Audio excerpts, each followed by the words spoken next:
last kiss. WWRQ Valdosta, online at myrock108.com.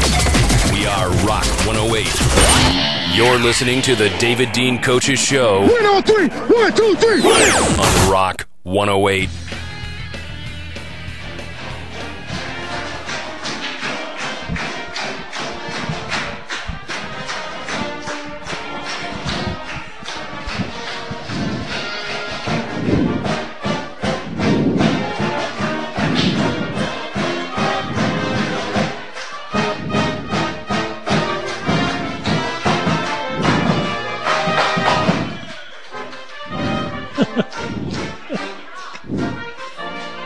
Those people at the bar.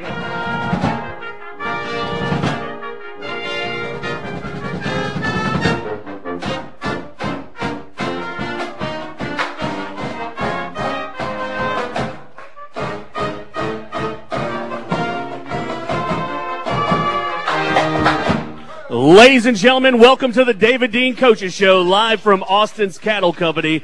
Thank you to Solstice Lab Partners, formerly Doctor's Laboratory of Valdosta, for sponsoring our VSU Blazing Brigade Pep Band tonight. Also, thank you to Southeastern Federal Credit Union, Peaceway Counseling and Mediation, KFC, Budweiser, Griner Nissan, Girardin Jewelers, Blanton and Griffin Insurance, Valdosta Lighting, Smitty's Package Store, and Georgia Print Co. Now let's go to the main stage with David Dean and David Schmidt. All right, Coach, a packed house here at Austin's Cattle Company celebrating the 22-21 homecoming win versus West Alabama Saturday. We would like to welcome the guys from the people visiting from the Georgia Ag Expo. I think they might be wondering what's going on, but if they bear with us and hang out long enough, they might win some prizes after we're done. But an exciting victory, not your typical homecoming game, because you had a really strong and very improved opponent. Yeah, we did. It was we knew they were going to be a very good football team. They were 5-1 for a reason. They had been blowing everybody out of the water that they played, and it was good for us to be in a lot of close ball games throughout the year and be in that one at that time. And I think we handled ourselves very well down the stretch. And the thing was that they may have outplayed us a little bit, but the bottom line is who makes the most plays at the right time, and we made two great plays in that ball game that really turned the game around, and two in the fourth quarter in particular that were huge. Trocon Gay breaking up that wheel route, and then the next play they come back and they throw the out route that Matt Pierce picks off and takes 85 yards for a touchdown. And these are the kind of games where earlier in the season, again, you've mentioned a lot of times, you'll take a 1-point victory. It's not how much you win, but that you win. But these are the type of games that early in the season, when you've had these hard-fought games where they have to put a lot of energy and really stand up to adversity, it pays off in a game like this when they're facing a tight score and they know that they can get through it. Exactly, and with us having a lot of close games early on in the season, like I said, our kids knew how to handle that situation. They didn't panic. They went back out and just went to a situation where they knew that they had to make a play, and I'm proud of them for that. You could look in their eyes, and there was never panic. It was one of those deals where somebody's going to make a play, and we're going to step up, and we're going to do it. And we're just very fortunate that Matt Pierce was the one that did that, and I'm proud for him. He's been a guy that came in as a true freshman, played for us, and now is in his third year, and just steadily improves every single year. And you mentioned a West Alabama team, very improved. You had a great game with them last year. They were able to pull off the upset if you look at the rankings. And I would think that they had to have, of course, the way the schedule was this year, that you were kind of limited in your choices. But I would think that they had a little extra motivation knowing that they were the homecoming team. And I remember talking to some of you guys have the people visiting, the players visiting, and families, and talking to someone before the game and mentioned to them, this will not be your typical homecoming game. You're going to see a good contest, and We're playing a very good team. Well, we did the same thing the week before when we went to Ouachita Baptist, and we were a homecoming opponent, and we used that as motivation for our kids. I know that they used the same thing as motivation for their kids, and rightfully so. I mean, they need to do that. We wouldn't choose West Alabama as a homecoming foe. They're not your typical one, but you look down our schedule, who would we choose? Or when would you do it? It'd exactly. Be December before you. Yeah, it is. Our schedule is so difficult. It's ranked right now the toughest in Division II. So that's good, that our kids are playing the best, and if we're fortunate enough to be able to make the playoffs, we've played a lot of good football teams. We've gone against a lot of good athletes, and that's going to do nothing but help us down the road.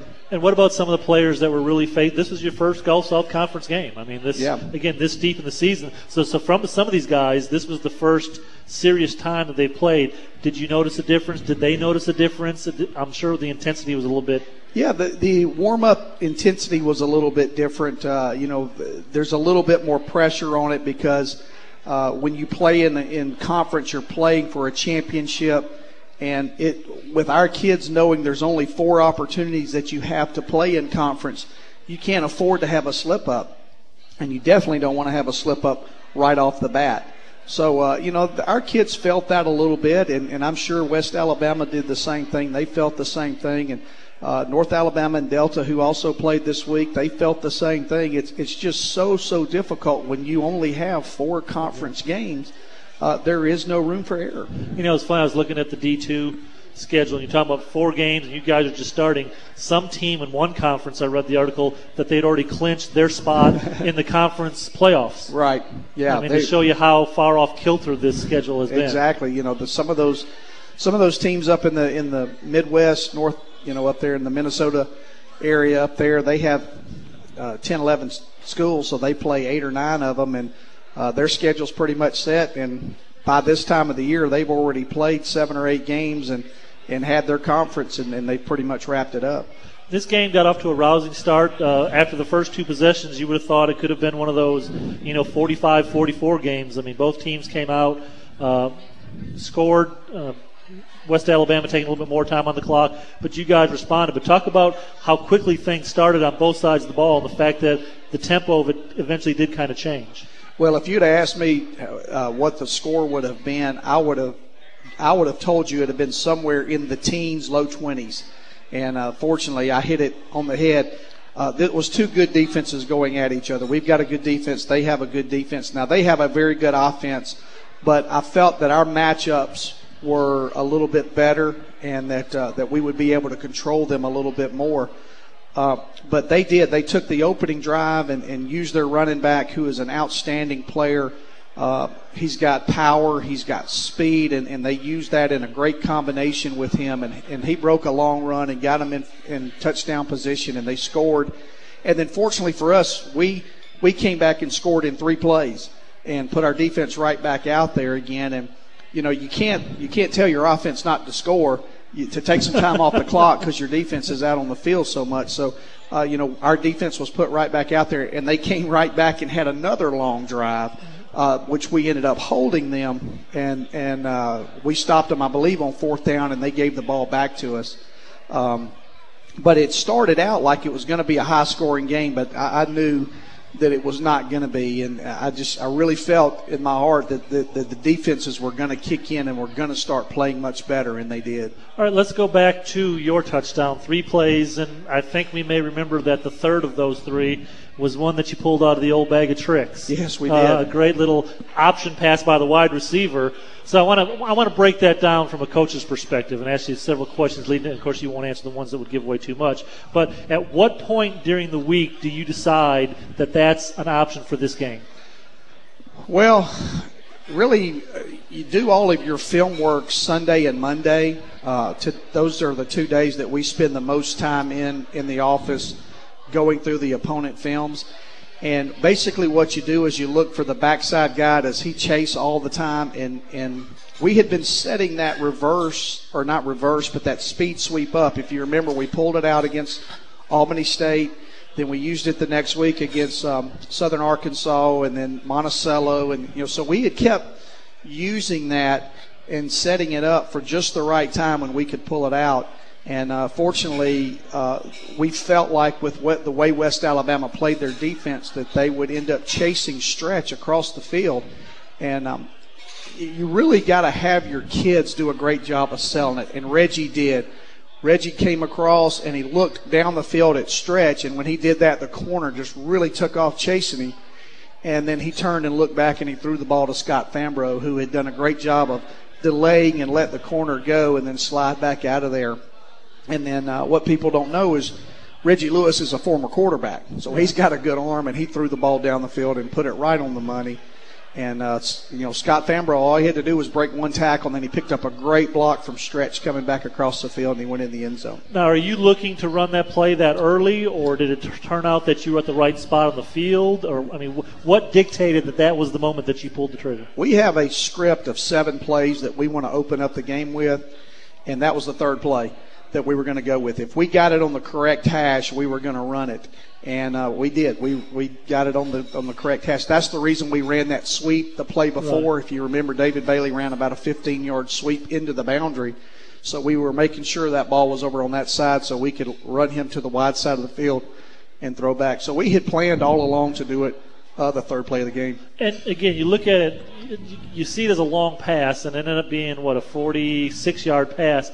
But look at the distance that he threw the ball. And I looked at it on tape and kind of broke it down. But it went 34 yards in the air from the line of scrimmage. But he also threw it from one side of the field to the other, which added a good another, 30, 35 yards. And so you're talking about a 65, 70-yard pass in the air. Yeah, and he was 8 yards in the backfield when he threw it. So, yeah, he threw the ball a long way. He's got a very strong arm. And, the great thing about it and the reason we felt so confident with that play is every time we ran it in practice, he put the ball right on the money. So we really felt good about him coming over there and doing that. And how many times do you practice that completely? Well, we actually put it in on Tuesday, the first day that we went to practice. We do it as a fundamental period. We worked it with the quarterback and Reggie Lewis and Scott and getting the timing down of exactly what we want them to do. So we probably in a 5-minute period, we did that probably 6 or 7 times. And then you go to a team period and you do it a couple of times in your team period. And then you go back the next day on Wednesday and you practice it a couple more times, make sure your timing's still down. You do it a couple more times in your team period. And then Thursday you go through it one more time just to time everything up. And then Friday we do a walkthrough with it, which is not full speed, but it's just make sure everybody's got their assignments down. So a play like that you're going to run one time, we probably run it full speed live 5 times.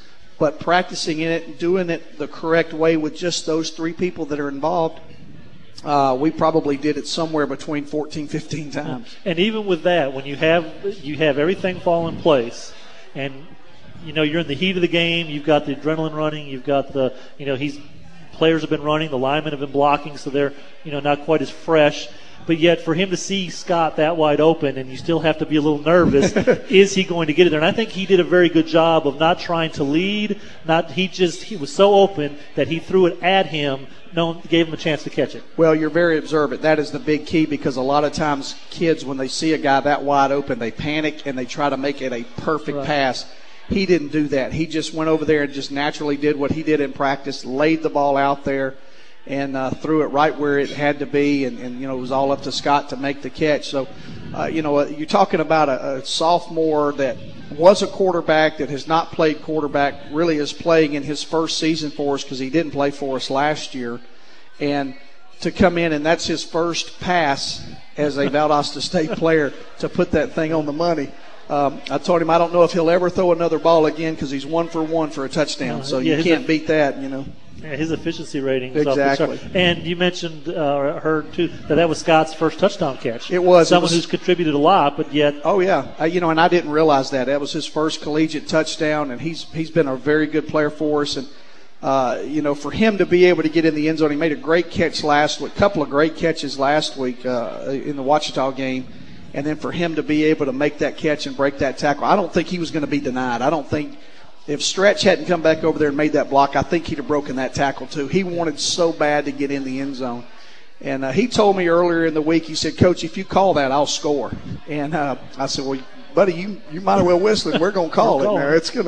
It's gonna come at you. So awfully proud of him. And I told the folks at the luncheon today, I'm just glad we didn't have to ride the plane or the bus home with him because every millisecond of that play would have been replayed by him the whole way home. All right, Coach, we'll take a break here. Again, come back. We'll talk a little bit more about a big 22-21 homecoming win Saturday against West Alabama.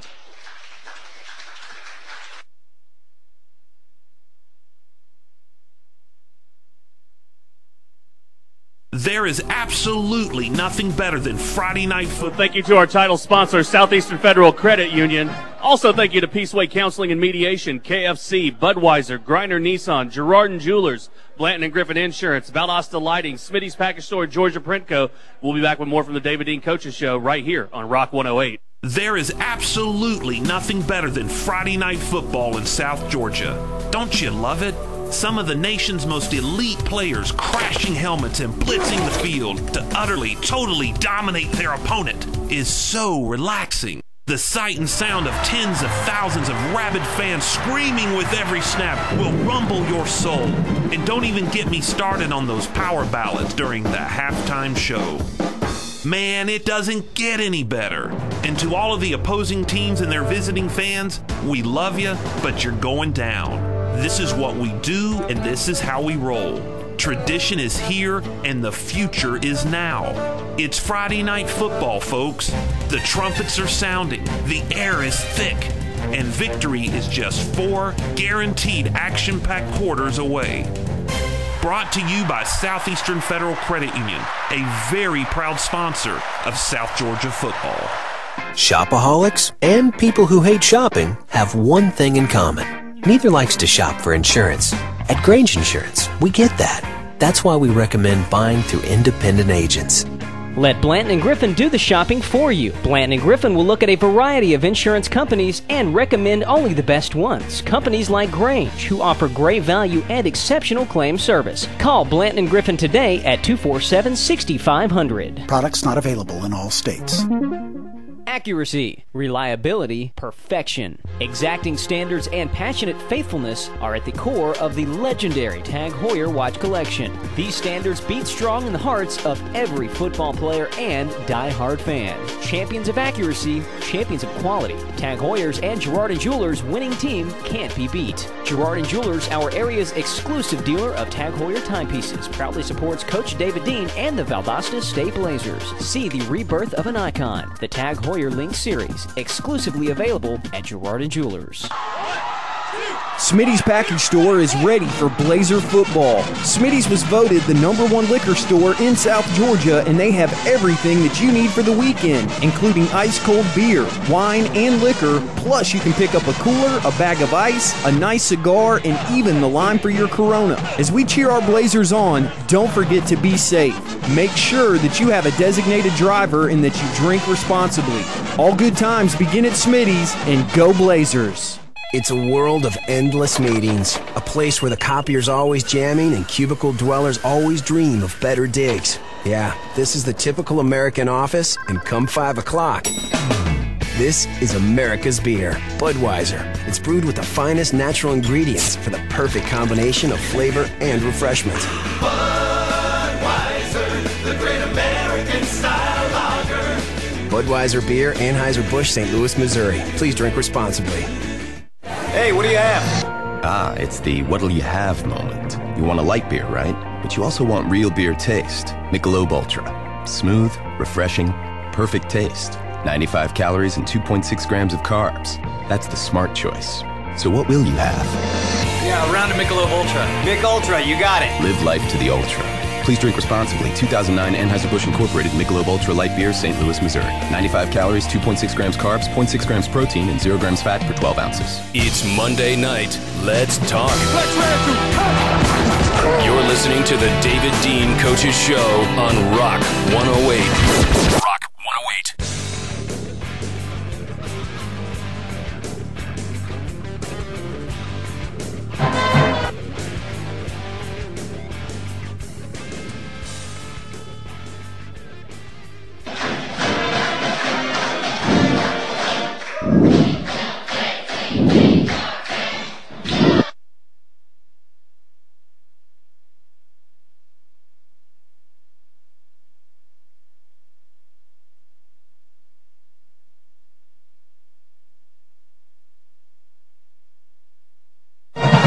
Welcome back to the David Dean Coaches Show, live from Austin's Cattle Company. Thank you again to Solstice Lab Partners for sponsoring the VSU Blazing Brigade Pep Band tonight. Also, thank you to our title sponsors, Southeastern Federal Credit Union, Peaceway Counseling and Mediation, KFC, Budweiser, Griner Nissan, Girardin Jewelers, Blanton and Griffin Insurance, Valdosta Lighting, Smitty's Package Store, and Georgia Printco.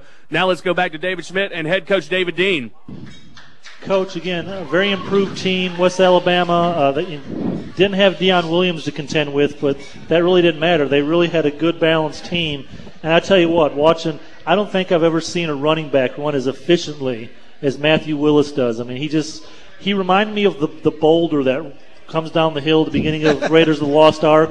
You know, he just builds momentum, but yet he had enough shake in his hips to kind of break tackles or to sidestep. But it was nothing fancy, but he just kept on. I mean, he found the hole and went straight, and because he was so round, it was kind of hard to get a hold of him. You're looking at a guy that was about 5'9" and about 210 pounds that had speed to go along with that, and we were scared. I mean, I'll be honest with you, we were scared. We knew that they were going to try to run the football at us, and they did, and that was a great game plan that they put together.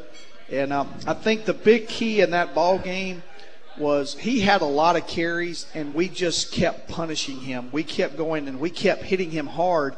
And you can see towards the end of the game, his fakes were not as good. He did not carry things out. He did not break as many tackles. He ran the ball as hard, but once he got hit, it was kind of over. And that's good for our guys, you know, because they kept coming at him and kept being physical with him. And that's what we've got to do. We got to play physical football, and that told the tale. And I really believe there's a lot of people say, why in the world did they start throwing the ball at the end of the game? That's why. He was done. I mean, he was not breaking the tackles that he did that earlier in the ball game. He was not making those big plays like he was. And I think they realized that he's not as big a factor in this ball game anymore as he was earlier. I think at one point he actually had to go out for a play or two. He did. Chris Kaspari laid a lick on him right before the half, and gave him a good shot on the shoulder, and that kind of stung him a little bit. And I don't know that he had been hit like that. Right. He may have. I don't know, but through all the film study that we have, we had seen him continue to play. But in that game, whether it was heat or whether it was just us taking our toll on him and gang tackling him and having so many people fall on him play after play after play, he just eventually kind of wore down. And that's why you stress pursuit to the ball and all guys in on a tackle, because, again, you may not need three guys to take the guy down, but if you can put 600 pounds on top of the pile, like you said, eventually that's just going to add to it. So that's the importance of continuing on and playing all the way through the play, and that everybody gets involved. Oh, that's exactly right. If you have to keep pushing that much weight, or that much weight keeps falling on you, it takes its toll on your body, and it takes a toll on your legs, and that's eventually what happened to him. And you guys did a pretty good job of containing Gerald Worsham. Again, the old saying is you can't stop him, you can only hope to contain him. And again, he had a big play on the reverse for the touchdown. But at the same time, you never really got too free deep. Kept him very pedestrian on the kickoffs. You guys did a good job of high kickoffs, and I think that every other drive seemed like it started at the 31 or 32-yard line. Right. Well, everybody remembers Daniel Anderson for missing a field goal and missing an extra point, but they forget what a great job he did on the kickoffs, pinning the ball down in the corner where we could kind of keep everything right there on that edge of the field and surround him. And our kickoff team did an outstanding job. I think we held him almost probably a little below or a little above 20 yards below his average of kickoff returns and punt returns. He never had a punt return yard against us.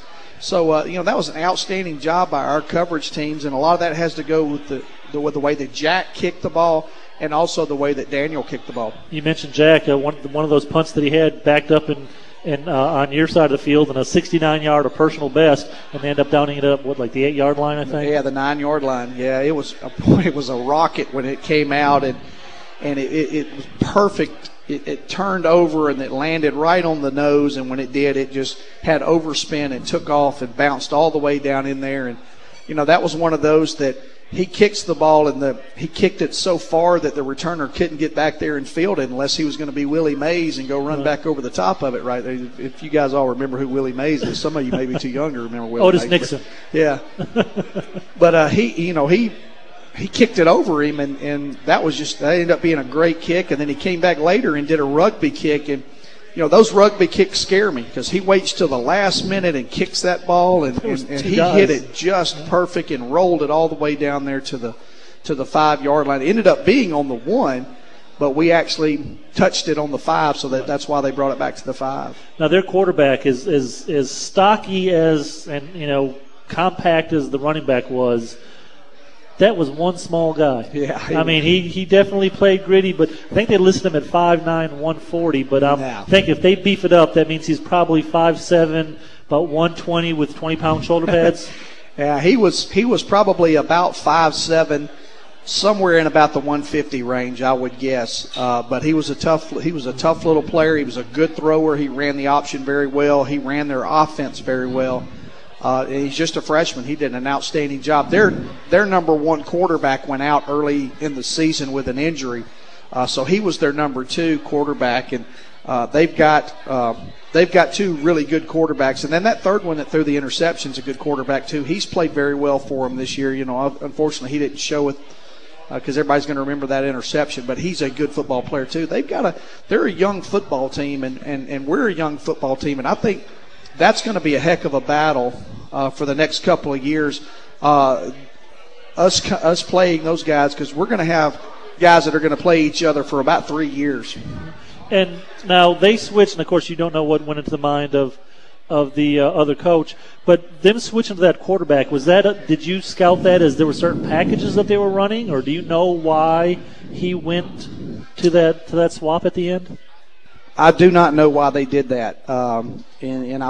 After he threw the interception, I was not going to ask the other coach why they did that. That's probably something when we're sitting around at the convention talking, and I'll say, why'd you do that, But, he felt like that was the best thing for their football team. And, if the guy goes down and throws a touchdown pass, then he's a hero. He made the great decision. If he throws the interception, now everybody questions him, why'd you do that? That's part of coaching, right. But he obviously felt that was like the best thing that he had to do for his football team. His quarterback may have gotten hurt. He may have gotten tired. He may have caught a cramp. You just don't ever know. But again, he felt like it was the best decision for his football team, and he went with it, and he's going to live with that. And again, if he makes the right decision, everybody praises him. But it ended up being a wrong decision. And I'm sure that he'll be questioned a good bit. And it's part of coaching. And but now the play itself must have been something that you've seen on tape, because from what I read and everything, Matt kind of anticipated. Obviously, the way he jumped the route, he definitely knew something was up to be that clean. But he really, especially after they had tried the wheel play, the play before, like you said, he was really ready for that. Yeah, what happened was earlier in the ball game, he noticed that their wide receiver cheated his alignment in. And what they did is we call it a back shoulder fade. A fade route is when you throw the ball up and you try to throw it over the shoulder. Well, when you can't get over the top of a defensive back or a corner, you throw the ball to the back shoulder. And that means that the wide receiver turns to make a catch before the other defensive back can go. Well, he saw him cheat in, and they threw that ball that way and completed it on him. Well, that play, he saw him cheat back in again. His alignment was much closer. And he said, they're fixing to throw that back shoulder fade on me again. And he jumped it, and he picked it and took it for a touchdown. And, he said if they'd have run that out and up on me, I was smoked. But he made the right decision. He picked it and took it 85 yards. Smart play on his part. Right. And that's part of being in the game and understanding what the other team's trying to do. Well, say watching the detail of someone sliding in of just a couple feet or a couple yards, knowing that means something. Oh, exactly. Because you don't watch film, that doesn't mean anything. Exactly, and as much of the fire that he took as a freshman, being thrown into the fire, having recruited as a corner and having to play safety against a great Newberry offensive team, and he took a lot of heat for getting burned over and over in that ball game. He learned from that, and that's some of the things that through film study he has become a quality, smart football player. And if we can get more guys that study and understand what the other teams are trying to do like him, that's only going to elevate our play. What happened with Caden's injury on their sideline? Because it was a situation where if you watched what happened in the immediate aftermath, and it was a penalty on the play, but I already diverted my eyes and didn't see it. No one else that I talked to could see it. But the way that their coaches responded and the players around responded, it seemed like it was a lot more serious leading up to it. You didn't expect him to come back in and play later. So obviously something happened that was noticeable, but fortunately for Caden and for the team, not such that, because you have flashbacks to Lawrence Taylor sacking Joe Theismann, and Lawrence Taylor was up immediately calling for the ambulance. Right. Well, that's what scared me, and I took my eyes off of it too. Actually, I never saw Caden from the get-go. I was looking down the field at what the secondary was doing and trying to guess where he was going to throw the football. And when the ball was not delivered, then I looked back, and by that time the ball had been thrown out of bounds. And I saw their coaches, immediately wave, and I thought the same thing. Oh, my goodness, this must be pretty serious. So I immediately took my headsets off and went over there. But I think what scared them is when he hit the ground, he couldn't catch his breath, and he was kind of gasping for air, and that's all that happened to him. And by the time I got to him, he had kind of gotten his breath back, and I bent down and asked him, are you okay? And he said, I just got the breath knocked out of me, Coach. I'm fine. So I knew it at that time he was good, so we told him, hey, just kind of hang there for a minute. Let's let Brett Whitmire get warmed up a little bit. So I don't know. We could not see it on film if it was a late hit. Several people have asked me, was it a late hit? Was it a cheap shot? I don't think it was. We couldn't see it on film. Caden didn't seem to think it was a late hit. It was just a good play, and it was just unfortunate. I think the guy just landed right on his sternum and knocked the breath out of him. And you mentioned Brett got in for a play, and technically you had two suit up, and unfortunately Austin could not suit up for that game, and I would assume due to the injury, but yet Austin was still very much a part of that game, that win, and definitely kind of another coach on the sideline. Oh, he's a great coach on the sideline. He really has worked very well with Caden throughout this whole process, and it's really unfortunate. Austin is probably done for the year. Unfortunately, the shoulder injury that he has was serious enough that he's not going to be able to play. And I'll go ahead and say we knew that from the get-go. Everybody asked, who's going to be the quarterback, and despite what everybody thinks, I never lied about the thing. I said Austin is our starting quarterback, which he was. And I said, if Austin is healthy enough to play, he's our starting quarterback. And that's all I said. I knew Caden Cochran was going to be our quarterback.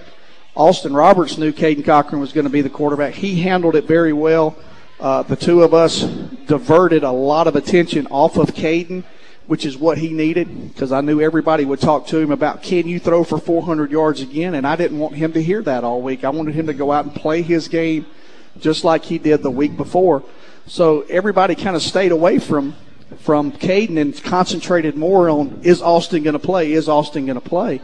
Well, I can tell you right now, as soon as we boarded the plane, we knew Caden Cochran was the guy, so we started putting everything together for Caden Cochran. So everybody put that to rest right there. I mean, Caden Cochran was going to be our quarterback, and kudos to Austin Roberts for handling that situation extremely well.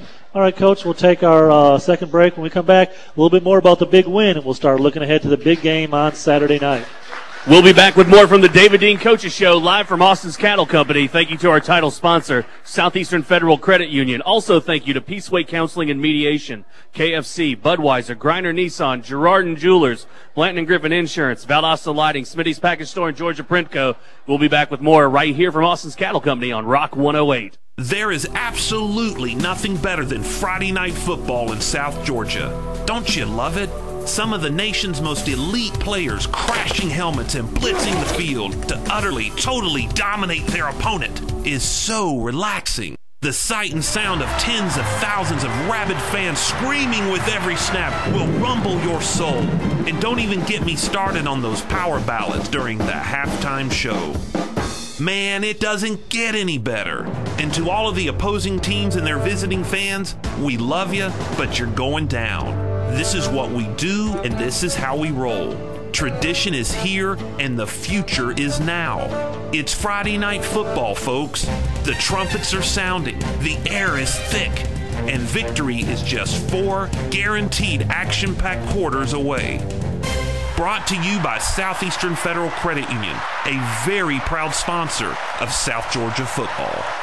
It's a world of endless meetings, a place where the copier's always jamming and cubicle dwellers always dream of better digs. Yeah, this is the typical American office, and come 5 o'clock, this is America's beer, Budweiser. It's brewed with the finest natural ingredients for the perfect combination of flavor and refreshment.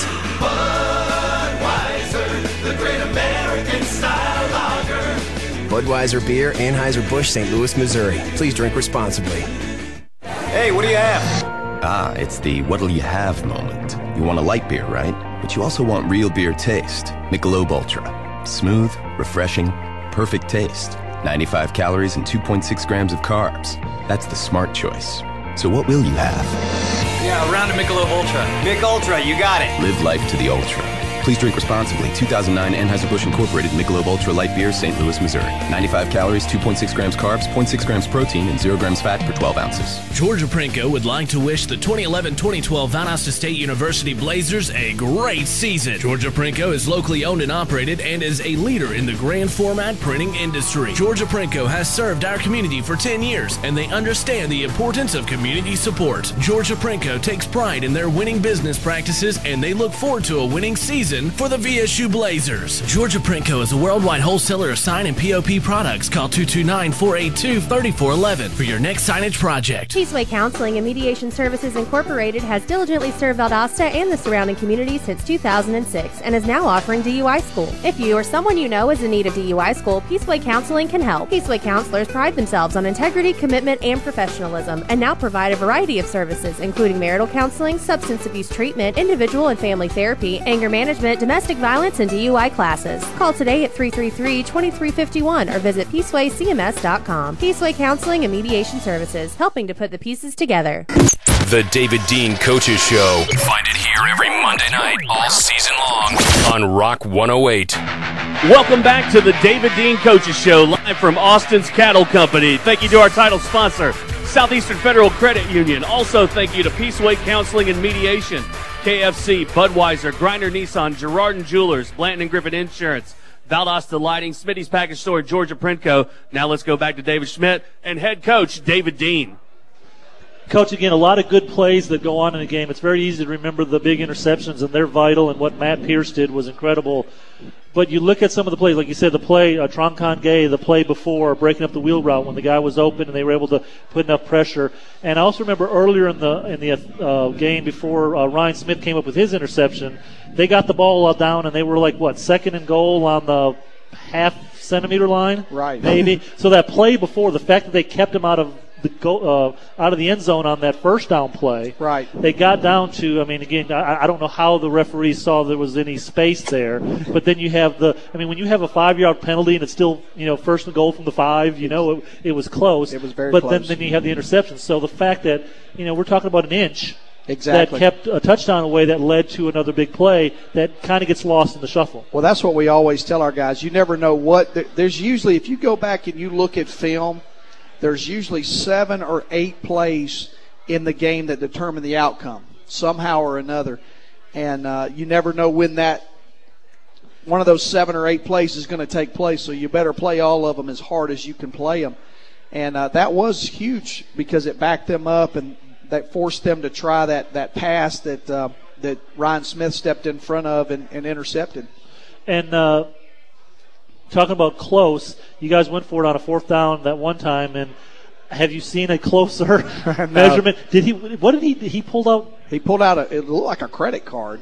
He pulled a credit card out of his back pocket. Is he afraid he's going to have to buy something during the game? Or I what? don't know. Why does he have a credit card on him? I tell you, we were very, very fortunate on the spot because Trey actually bobbled the catch, and when he was knocked backwards and lost 1.5 yards, and they spotted it 1.5 yards closer.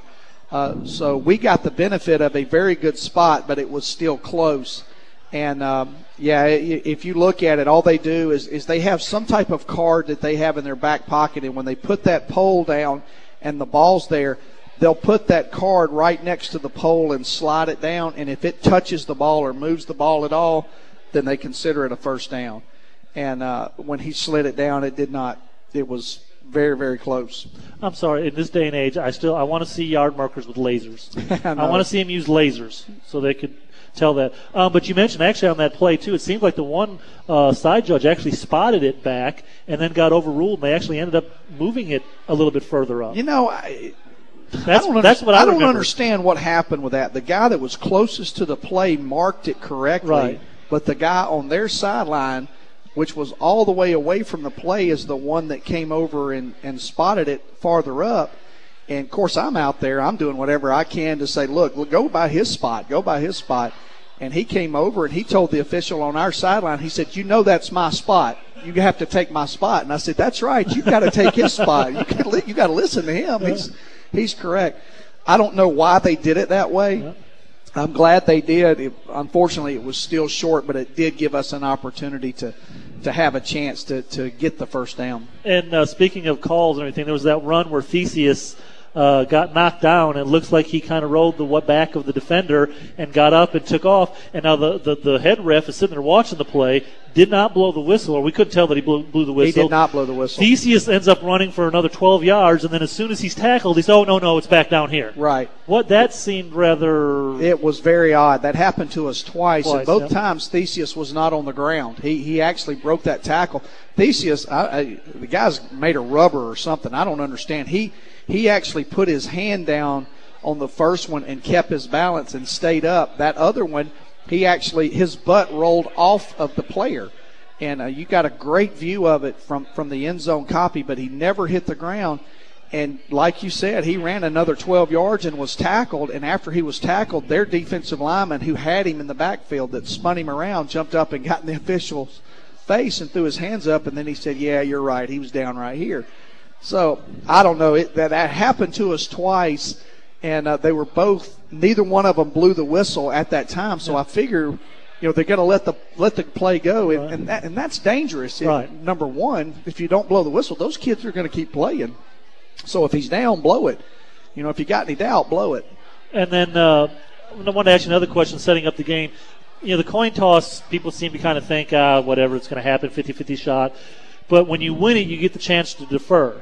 And a lot of times, a team that feels confident with the defense, they get a chance to defer and they want to put their defense out. But how much does it also play in, and this happened in this game because they were able to score and have a late possession in the first half, that you guarantee that you get the ball first in the second half, therefore basically eliminating the chance of them having two possessions like that? Well, it's very important, and a lot of it plays out by weather, and believe it or not, we always check the weather before we leave to go to the stadium. Is there a storm going to roll in sometime during the game? And if it is, we're going to take the ball immediately.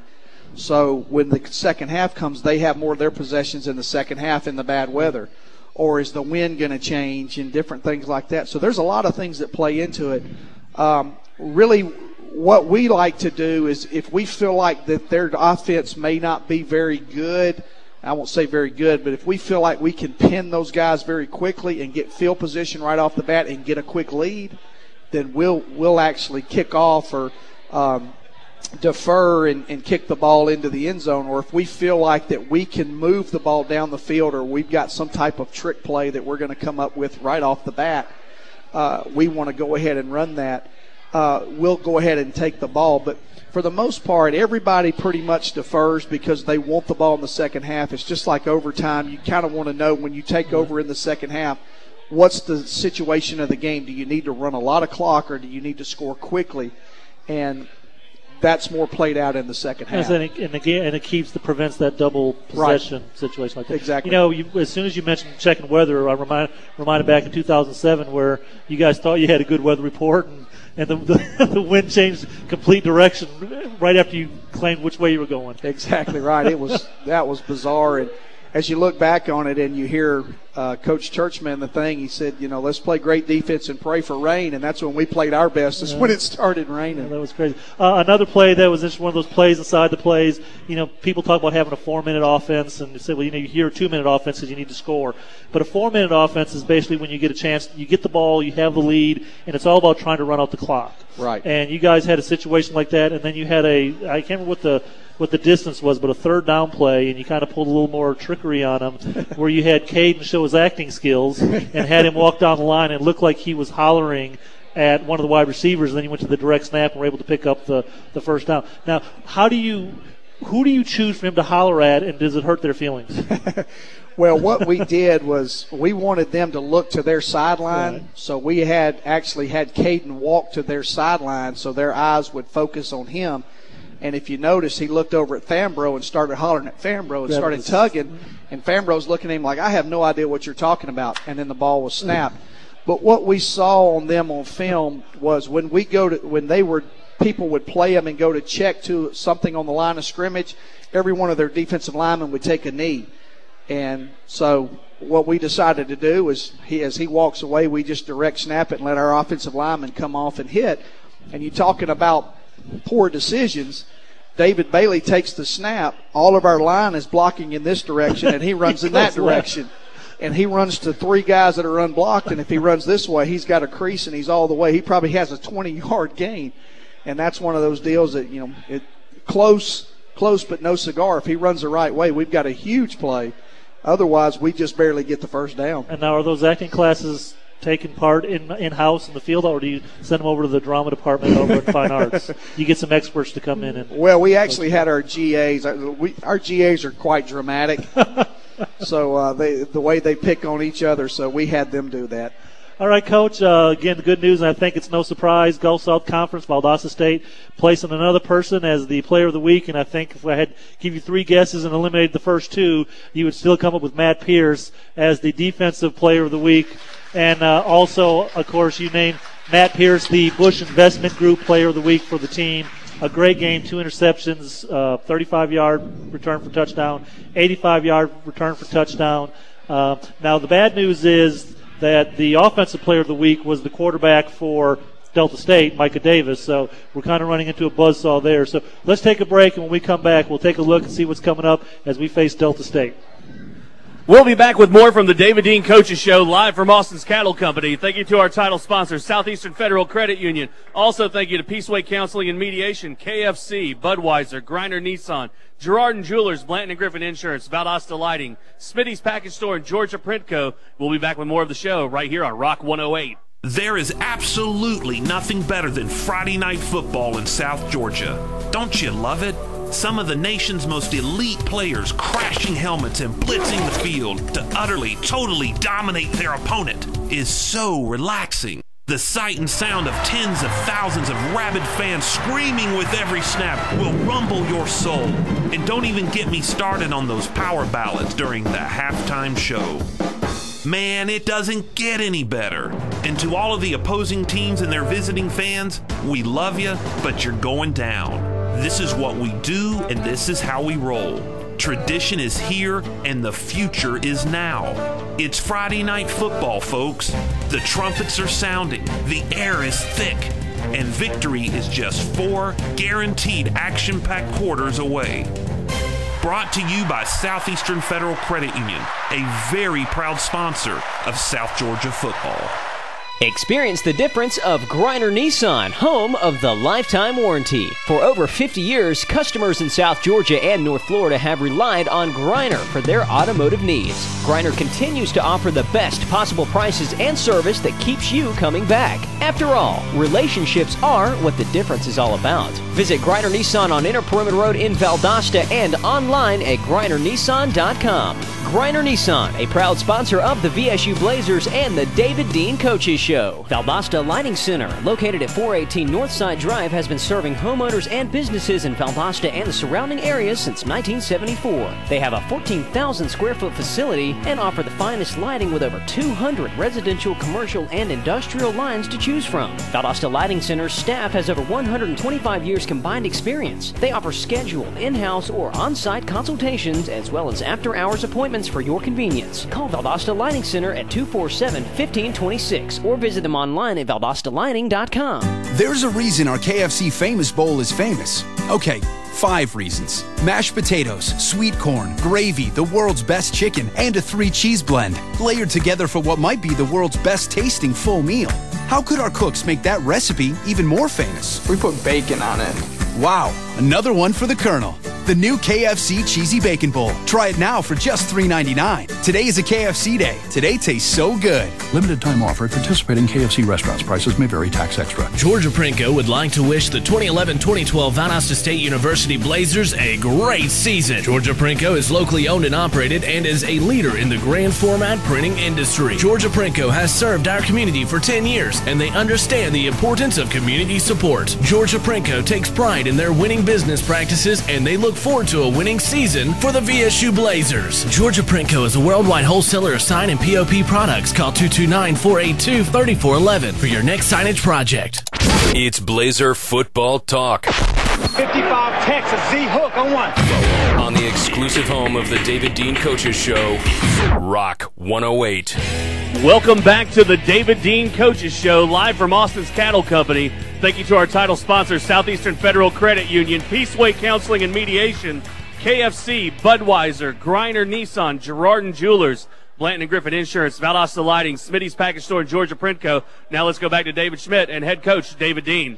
All right, Coach, second conference game, a big game going on the road to Mississippi, Cleveland, Mississippi for Delta State. I know you're as glad as I am to welcome back Wes James off the disabled list and see what he has to offer to look ahead for that game. Coach, taking a hard look at Delta State as of this afternoon, did have a chance to look at the D2.com poll, but in the coaches poll, Delta State number 1, Valdosta State number 10. When you look at them, very strong. Micah Davis averaging 295 yards a game passing, with his rushing 311 yards a game total offense. You've got Chance Dennis, their leading wide receiver, and then Brandon Lucas and Richard Freelon. Of course, Xavier Triplett on defense. But when you go look at them, and if we look cumulative season stats against theirs, they're really out of whack.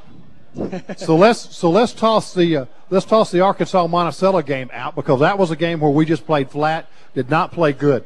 Take a look at Ouachita Baptist. Stats are almost identical, Coach. We played Ouachita Baptist just as well as they did, just as strong as they did. Hardly any difference in rushing and passing or total offense, which tells us that head-to-head against a common opponent, we are just as good, just as talented as Delta State. Well, I certainly hope so. If we play like we did at Ouachita Baptist, then I think, yes, we've got an opportunity to do that. The big thing for us is we have to play that way. We can't afford to get off to a slow start. We can't afford to make a lot of mistakes. That's one thing that Delta State does very, very well, is they capitalize on mistakes that you make. Coach, if they have a weakness, it's their field goal kicker, who is 2 for 6 outside of 30. I mean, he can't hit anything from 30 yards out. But the question is, how do you get our Blazers ready to play Delta State with the same intensity and the same level they had against Ouachita Baptist? Well, all you have to do is put up on the board number 1. You know, you're playing the number 1 team in the country, and all the eyes of Division II are on you. All the eyes of everybody that's in the polls is on you. All the other teams are pulling for you to beat Delta State, because everybody wants the number 1 team in the nation to get knocked off no matter who it is.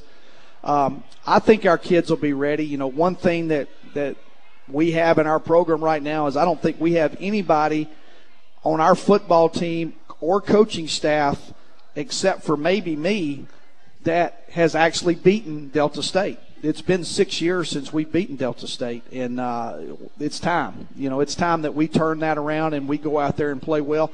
They've all been very close football games. You know, we lost in overtime. Last year we lost by 4 points and fumbled on 4th down. That if we take that and we score, you know, we win the ball game.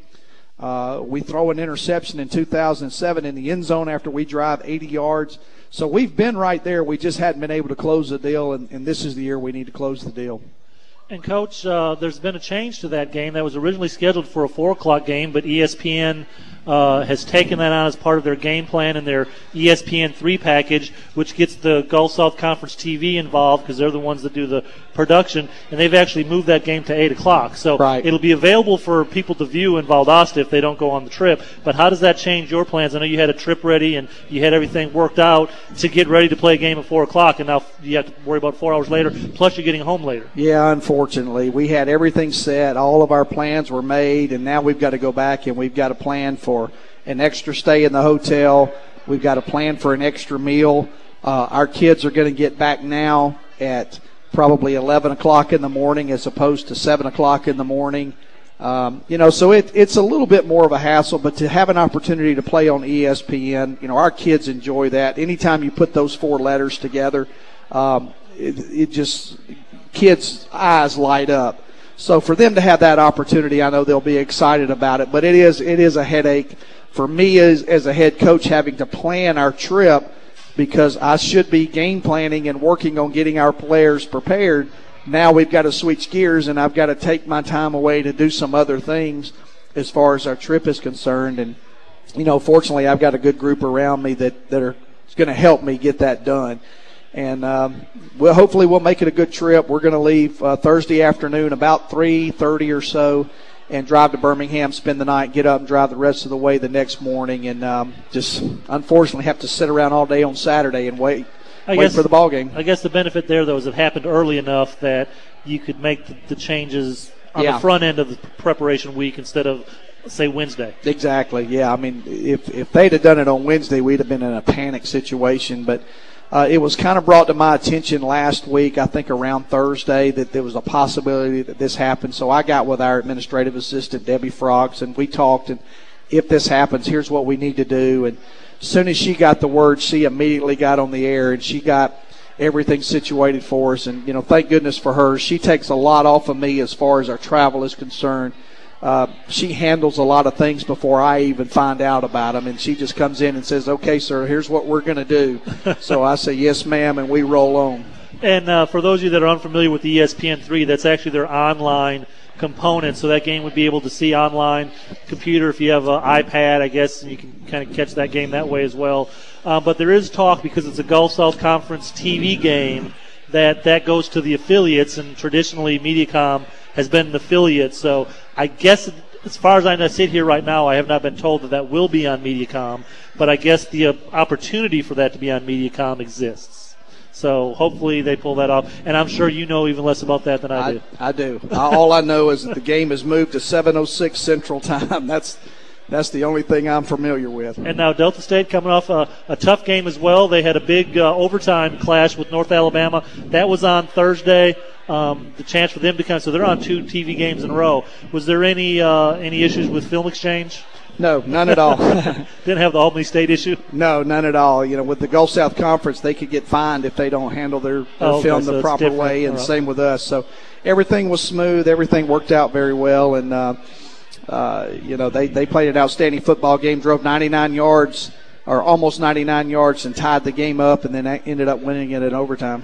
And you mentioned, unfortunately, the group of recent players have not beaten Delta State. At least you're playing a team that is perennially in the playoffs and goes deep in the playoffs, so it's not like you're losing to some, there's like some team that just happens to have your number. This is a quality opponent. But does that, in a way, kind of play in your favor to the point that you do have guys that don't know the history, so they're not caught up in as much? You get to turn over players. So unlike a pro team that you've had guys there for 8 years and they've lost 8 times, that has to start wearing on them. Well, we've only got 12 seniors on our football team, and they've been around for some of them for 3 times that they've played them. Some of them only 1 time because they were a junior college or just came in, transferred in. So we don't have a lot of guys that have been through a lot of wars with Delta State. We're playing a lot of sophomores this year is what we're going to battle with.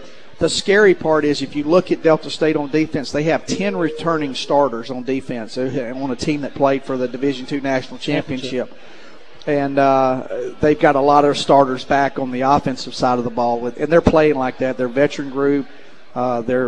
The only loss that they have is to a 1AA school, and they actually had them beat. They went for 2 and did not make it, and instead of kicking the extra point and taking it into overtime, they tried to go for 2 to win the ball game and lost to I think it was Northeast Louisiana. Is that who it was? I think that's who it was. So, yeah. But they're an excellent football team. They're well coached. They've got lots and lots and lots of athletes. They're big. They're fast. They're strong. Everything that you can ever say positive about a football team, you can say it about Delta State. All right, Coach, another big win, homecoming 22-21 win over West Alabama, and we move further into the Gulf South Conference Championship with a huge game against Delta State in Cleveland, Mississippi. Again, that game moved till 8 o'clock, but it will be available online and possibly locally on TV and Mediacom. Coach, we wish you luck. We hope you have safe travels and that everything goes well, and hopefully we'll be back here on Monday celebrating another big win as we move toward the end of the season. This has been a special presentation of the David Dean Coaches Show live from Austin's Cattle Company. Thank you to our title sponsors, Southeastern Federal Credit Union. Also thank you to Peaceway Counseling and Mediation, KFC, Budweiser, Griner Nissan, Girard & Jewelers, Blanton & Griffin Insurance, Valdosta Lighting, Smitty's Package Store, and Georgia Print Co. Once again, this has been a special presentation on Rock 108.